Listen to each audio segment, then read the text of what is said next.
And joining me now for more on Beijing's win to host the Winter Olympics is Robert Boland. He is a sports attorney and a professor at Ohio University. Thank you so much for joining us.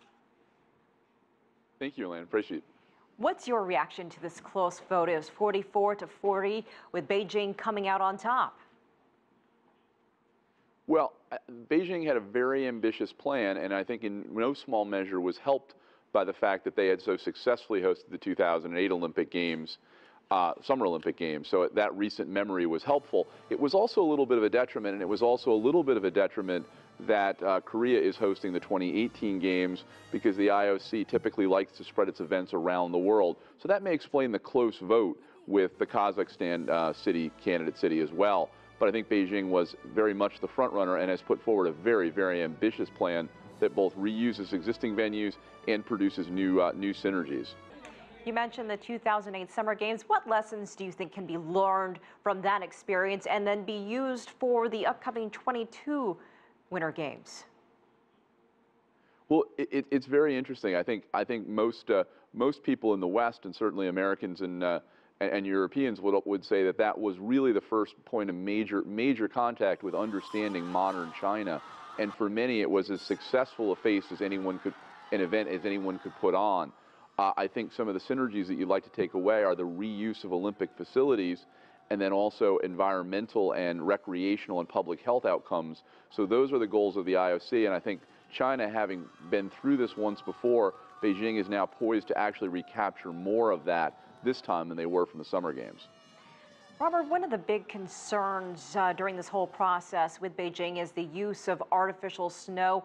How do you think that will impact the performance of the athletes, and what are other people saying about the use of this?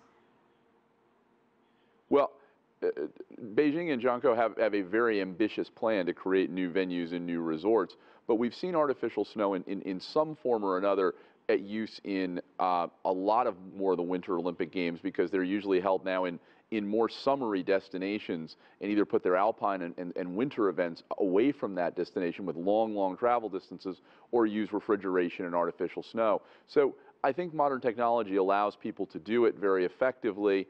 I think the climate will support it, and I don't think it should be any problem broadly, but we've seen this trend now move again, because the Winter Olympics have grown as a spectacle and grown as an event, that they're no longer hosted only in what would be distinctly cold weather or alpine destinations. It's been less than 24 hours since this announcement has been made. What has been the reaction from the sporting community, the Olympic community? What have you been hearing?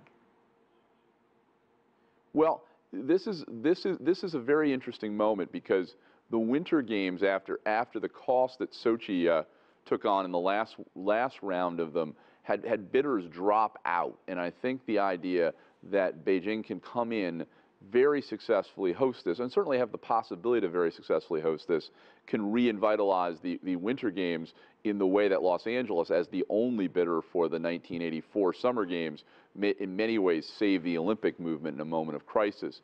I also think the other thing that makes this interesting is the ability to recapture synergies from the prior hosting event. That's very important. The only big difference that you want to note that's a point of caution right now is the Chinese economy was growing exponentially faster circa 2000 to 2008 as they were going through the bid preparation process. The Chinese economy's growth, now a very expansive economy, but now growing at a slower rate.